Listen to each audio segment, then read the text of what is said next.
सरकारी कर्मचाऱ्यांसाठी एक गुड न्यूज या व्हिडिओच्या माध्यमातून आपण आणलेली आणि ती आहे पेन्शन थेट 67%। मित्रांनो, जर तुम्ही केंद्र सरकारी कर्मचारी असाल किंवा तुमच्या घरात कोणी पेन्शनर्स असेल तर आजचा व्हिडिओ तुमच्यासाठी गेम चेंजर ठरणार आहे। 8व्या वेतन आयोगाच्या हालचाली सुरू असतानाच आता पेन्शनच्या नियमात एक खूप मोठा बदल होण्याची शक्यता आहे। पेन्शन थेट 67% वाढणार का? काय आहे ही नवीन मागणी? चला सविस्तर जाणून घेऊया। मुख्य मागणी काय आहे पहा मित्रांनो। राष्ट्रीय संयुक्त परिषद म्हणजे NCJCM ने 8व्या वेतन आयोगासमोर एक मोठी आणि ऐतिहासिक मागणी ठेवली आहे।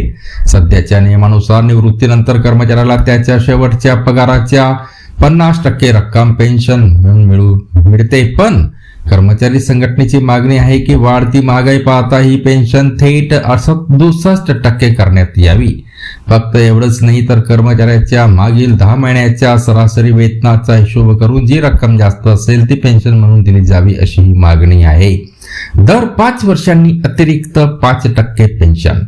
मित्रांनो, या प्रस्तावातील दुसरी सर्वात मोठी आणि महत्वाची गोष्ट म्हणजे अतिरिक्त पेन्शन एका संसदीय स्थायी समितीच्या शिफारशीचा हवाला देत कर्मचारी संघटनेने मागणी केली आहे की निवृत्तीनंतर प्रत्येक 5 वर्षांनी कर्मचाऱ्याच्या पेन्शनमध्ये 5% अतिरिक्त वाढ केली जावी।